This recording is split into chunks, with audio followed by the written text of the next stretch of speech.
Shunday bir stereotiplar borki, bolalar haqidagi ertaklar, hikoyalar bu mo'jizalar, kulgu va baxtli yakundan iborat. Lekin ba'zi kitoblar borki, ular sizni haqiqatdan titratadi. Ular sizni o'ylashga, his qilishga va hattoki yig'lashga majbur etadi. Terabitiya ko'prigi aynan shunday kitoblardan biri.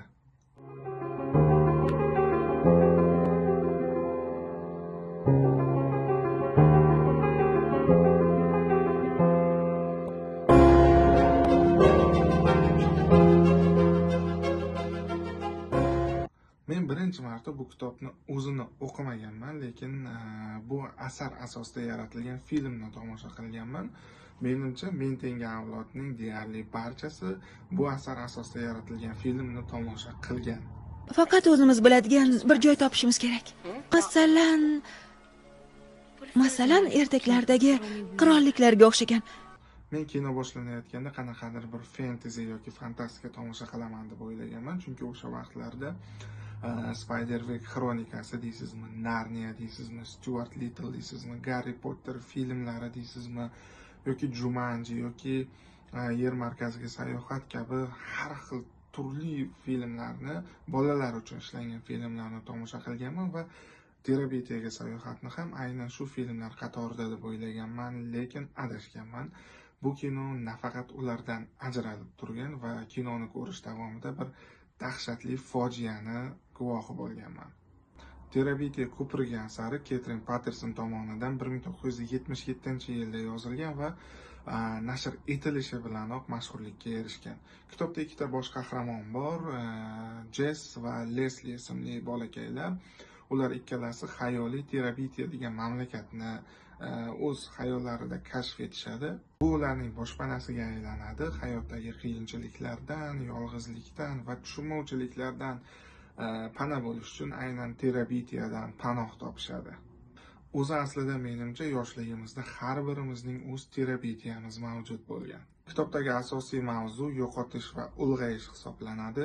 Leslie Jessga nafaqat yaqin do'st bo'ladi, balki unga hayotga boshqacha qarashni ham o'rgatgan inson hisoblanadi. Leslie Jessga tasavvurga, hayotga, orzularga rang berishni o'rgatadi.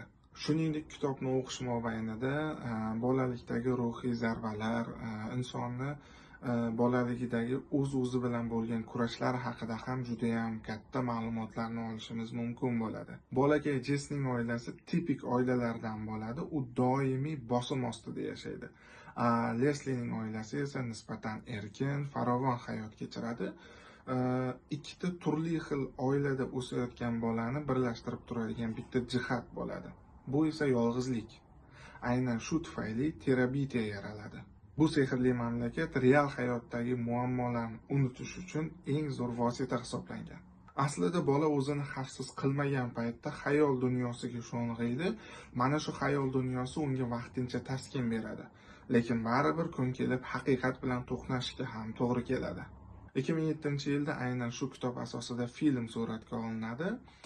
O'sha kinoning muvaffaqiyatlaridan biri kitobdagi syujetdan umuman chiqib ketmaganida deb bilaman. Bunga bitta asosiy sabab ham bor. Ketrin Pattersonning o'g'li David Patterson kinoning boshidan oxirigacha ssenariyda o'zgarish bo'lmasligiga, syujetlar o'zgarib ketmasligiga bosh-qosh bo'lgan. Hattoki ba'zi bir prodyuserlar Lesliening taqdirini o'zgartirishni taklif etgan. Kinoning oxirida u dramatik tarzda qaytishini taklif etgan, lekin David Patterson bunga tish tirnog'i bilan qarshi bo'lgan.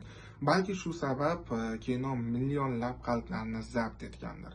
1985-yilda ham ushbu asar asosida kino suratga olingan ekan, lekin men o'zim u kinoni ko'rmaganim uchun u haqida biror bir jiddiy nimadir ma'lumot bera olmayman. Balki qachondir u kinoni ham ko'rib chiqadigan bo'lsam, u ekranizatsiya haqida ham sizga batafsil ma'lumotlar berishim mumkin bo'ladi. Hozircha esa menga 2007-yildagi ekranizatsiya juda ham ma'qul. Aktyorlar Josh Hutcherson va Anna Sofiya Robb o'z rollarini maromiga yetkazib ijro etishgan. Ular meni xayolimda o'sha Jess, o'sha Leslie bo'lib qolib ketgan. Boya yuqorida ta'kidlaganimdek, har bir bolaning o'z terabitiyasi mavjud va kun kelib hammamiz u dunyoni yo'qotamiz.